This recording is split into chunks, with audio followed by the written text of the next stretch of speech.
We're going to continue our dimensional measurement statistics tutorial. This time, we're going to focus on outlier detection. So the statistical analysis task before us is to use Chevanot's criteria, which is defined in what we'll show as equation 4.44, to identify possible outliers in pump shaft L2 measurements for your section. We'll define one section as section 10.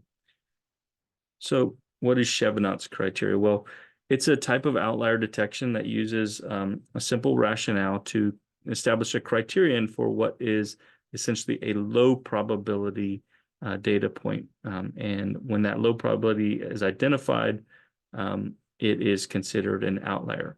Now, we have to caveat any outlier detection methods with this important point that sometimes anomalous, spurious, or even just pesky cases are actually the most interesting result. And so we should be very careful about outlier detection, and maybe if we don't have a likely or known cause, probably a fault in the data measurement, for example, or maybe a fat finger input mistake, we should be careful about removing it because it might be the thing that we learn something from. Pump shaft L2 measurements shown here. It's the section from this sort of fattest end here to the end.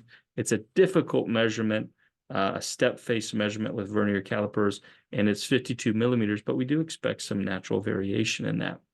So typical data shown here represents vernier caliper, digital caliper measurements from section 10 of pump shaft L2. We've converted the measurements to millimeters here. And if we just look down, we see a lot of them are in the 51, 52 range. And there's a couple that might be a little unusual. So what method can we use to automatically identify those?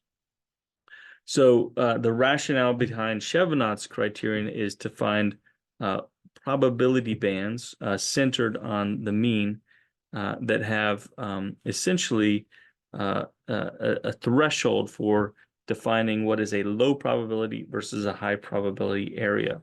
So if we look at the shaded region here in teal blue, we consider that within the bands as high probability of occurring. Anything outside of that in the yellow highlighted area wouldn't be considered an anomaly. And the question is, what are those thresholds? One method, not Chevanot's criteria, but one method that's based on Six Sigma thinking and quality control is to use 3 standard deviations as a measure of anomalousness, anything outside of 3 standard deviations. And so that's one method. Another method here is Chevanot's criteria. So for Chevanot's criteria, we define the probability within the bands as n minus 1/2 over n. N is the number of samples, and that simplifies down to the probability within the bands is 1 minus 1 over 2n. And so the criterion is then defined more formally as if we find a value that is 1 minus 2 times the probability of a z table measurement is less than 1 over 2n, then we consider that an outlier. Where z is just our transformation of our data x into a normal form where it's centered around 0 as the mean. So we take the value x, we subtract off the mean and divide by the standard deviation. Most probability z tables are one-sided, like the one shown here, where it's shaded from 0 to z1 on the right. And so that's where the extra 2 times the probability comes in this relation. Well, where's the rationale from this?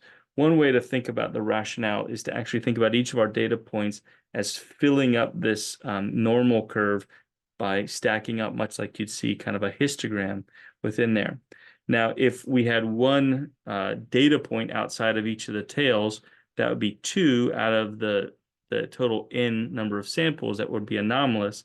And so we would use a criterion of saying, well, the probability outside of n minus 2 over the total number of samples n would be our probability within the inside teal region.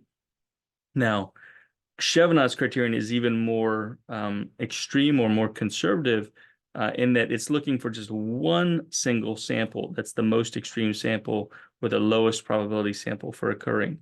And so that one probability, that one case is actually, if we think about the fact that the Gaussian distribution is symmetric, we're taking that one data point and we're splitting right down the middle. And so we're using the criterion n minus 1/2, 1/2 being 1/2 of essentially of a single measurement. And so n minus 1/2 over n is the motivation. Hopefully that's conveyed visually here in this. So when we do this outlier detection in, say, for example, a spreadsheet, we'll have our data and then we'll calculate some additional things like mean, standard deviation, and the probability and a z-score, and then we'll compare that to this threshold of 1/2n. If something is less than 1/2n, we'll call that an outlier. If not, it's not an outlier. Once we do this outlier detection one time, that might have identified a really, really extreme outlier. And in such cases, we could actually do this again in a second pass and perhaps remove more less extreme, but also possible outliers as well. So that's the general methodology that we're going to use. So we'll go ahead and we'll take a look at our data. So in this spreadsheet here, we have L2 pump shaft measurements for one section, section 10. And if we take a look at these measurements, we could just go ahead and do a quick chart to see what they look like. And we see a distribution here. It's not a normal looking distribution, and we do see some values that are down here in the 43, 46 range. So we'd like to develop a method to identify those automatically. First, we'll just give ourselves a column here that is the row, okay? And we'll automatically fill that. It's just an identification of each row in our data. And then we'll just go ahead and give ourselves an overall count column. And this is going to be it's going to be the same for each measurement here. We're just counting the total number of values in our data set. And it's 29. So we have 29 data points in here, measurements 1 to 29 here. Okay. So next we just need to compute our mean and our standard deviation. And so our mean is our average. And we're just looking at column H here. And our standard deviation is STDEVP and H:H. And those two measurements will fill down. Okay, so the mean and the standard deviation are, of course, fixed, and we're just replicating them down here for ease of calculation. So 51.49 is the mean, and the standard deviation is 2.061. Next thing we can do is we can calculate a z measurement, or a z transformed version of our variable, and that's just taking the value minus the mean, we'll call that mu, and dividing by the standard deviation. So our measurement for z is the value here, subtracting off the mean and dividing by the standard deviation. And we can fill that down as well. Now, one of the things we should note is that we'll start to see negative z values here, but we're only really interested in the absolute value of z in identifying and using z. So we'll just go ahead and use the absolute function here to fill that in. So again, fill that down. Taking more time here.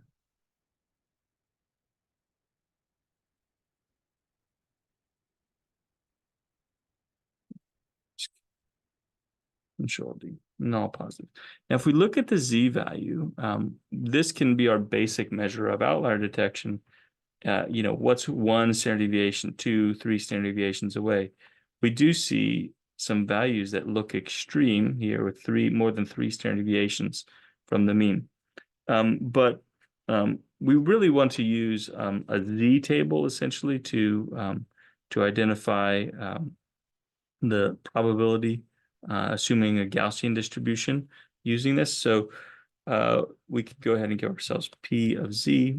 And the simple way to calculate this is to do 0.5 minus the function as norm distribution, and then the mean.